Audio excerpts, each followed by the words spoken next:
Hello friends, मैं अभिषेक समृद्धि IAS के online platform पे आप सभी का स्वागत करता हूं, अभिनंदन करता हूं। दोस्तों, हम और हमारी टीम जो है वो एनआईएस डीएलएड के 14 से 14.5 लाख अभ्यर्थियों को मान्यता दिलाने के लिए लगातार प्रयास कर रहे हैं और गवर्नमेंट से जो है वो लगातार मांग कर रहे हैं कि हमें जो है मौका मिले। एनआईएस डीएलएड के अभ्यर्थी जो 4-5 साल से जो है वो एनआईएस डीएलएड करके बैठे हैं शिक्षक भर्ती में, उनको मौका नहीं मिल रहा है। टीआरई 1 के सप्लीमेंट्री रिजल्ट से उनको बाहर कर दिया गया। तो इसको लेकर के हम अपनी लड़ाई लड़ रहे हैं, अपनी मान्यता के लिए जो है वो सरकार से मांग कर रहे हैं। आप लोग दोस्तों देखें कि सरकार जो है अभी तक हमारी मांग को लेकर के कुछ बोल नहीं रही है। आप देखेंगे हमारे प्रधानमंत्री जी जो है अभी तक आपने देखा है कि किसी के साथ अन्याय नहीं होने देते हैं। अभी आपने देखा है कि बिहार के अंतर्गत जो है लालू प्रसाद यादव जी ने कह दिया था जी कि मोदी जी का कोई परिवार नहीं है। इसको लेकर के बीजेपी जो है एक ट्रेंड चला रही है, मोदी का परिवार, यानी कि पूरा देश जो है वो प्रधानमंत्री मोदी का परिवार है। अच्छी बात है, मोदी जी देश के प्रधानमंत्री, हम सब उनके परिवार है, हमको उन पे भरोसा है। लेकिन एक क्वेश्चन यहाँ पे अरेंज ये हो जाता है कि एनआईएस डीएलएड के बात पूरे देश की हो रही है कि पूरा देश मोदी जी का परिवार है, सबके साथ वो न्याय करते हैं।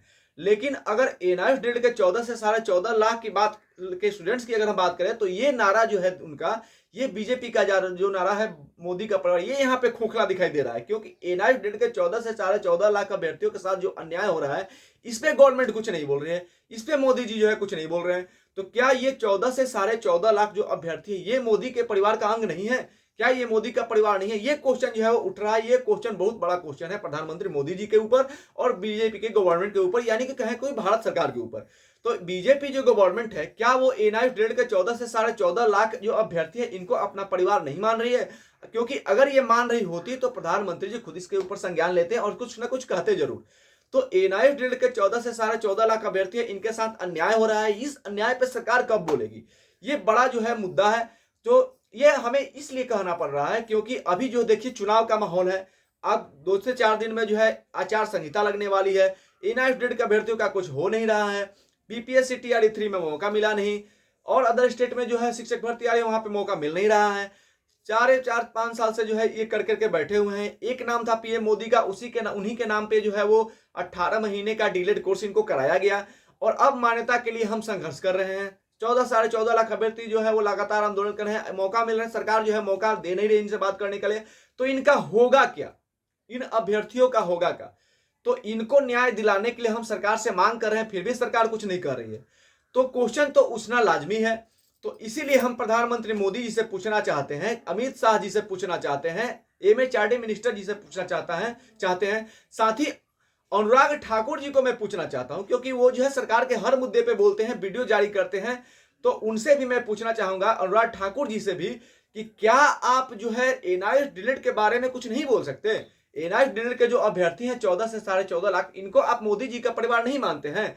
क्यों नहीं मानते हैं? अगर मानते हैं तो इनके ऊपर आप कुछ संज्ञान क्यों नहीं लेते? कुछ कहते क्यों नहीं कि इनको मौका क्यों नहीं मिल रहा है, इनके साथ अन्याय क्यों नहीं हो रहा है?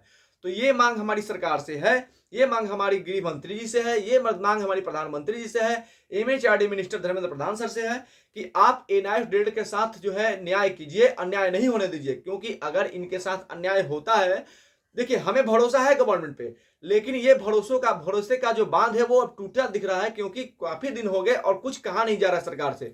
तो अगर आप इसके ऊपर जो है कोई कानून नहीं बनाते हैं, इनको जो है मौका नहीं देते हैं, एनआईएस डीएलएड के अभ्यर्थी है, इनका जो है इनके साथ अन्याय होता हुआ देखते रहे, इनको न्याय नहीं देते हैं, तो सरकार के खिलाफ जो है एनआईएस डीएलएड के अभ्यर्थी जो है वो खड़े हो जाएंगे चुनाव में।